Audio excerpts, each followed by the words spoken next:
I'm about to prove that God cannot be the source of morality, and this argument is 2,400 years old. Plato asked this question in ancient Greece. Once you understand it, everything changes. Most religious people believe that morality comes from God, that things are good because God commands them, that without God there's no right or wrong. But there's a fatal problem with this. Here's the question that breaks everything. Is something good because God commands it? Or does God command it because it's good? Read that again. Because your answer will destroy one of two things, either God's power or God's goodness. Let's say you choose option 1. Things are good because God commands them. This means that good and evil are completely arbitrary. Murder is only wrong because God said so.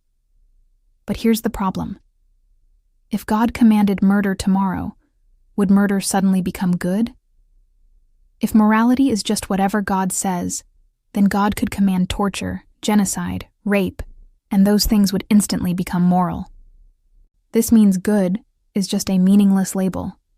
It doesn't mean anything except what God happens to prefer. There's no actual goodness, just obedience.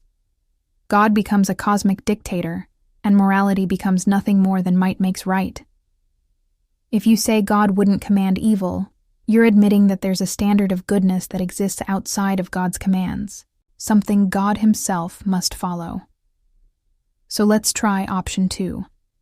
God commands things because they're good. This means goodness exists independently, and God recognizes it and commands accordingly.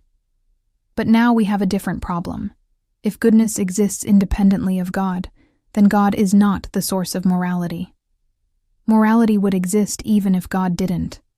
God becomes just a messenger, not the foundation. This means atheists could be just as moral as believers.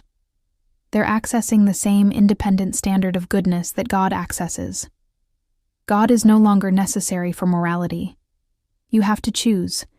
Either morality is arbitrary, which makes God a tyrant, or morality is independent of God, which makes God unnecessary for ethics. This proves that we, believers and non-believers, are using a standard of goodness that exists outside of religious texts. When you say God is good, you're judging God by a moral standard you already have. When you reject the evil parts of religious texts, slavery, genocide, stoning, you're not getting that moral insight from God. You're using your moral intuition to judge. You're already deciding right from wrong independently.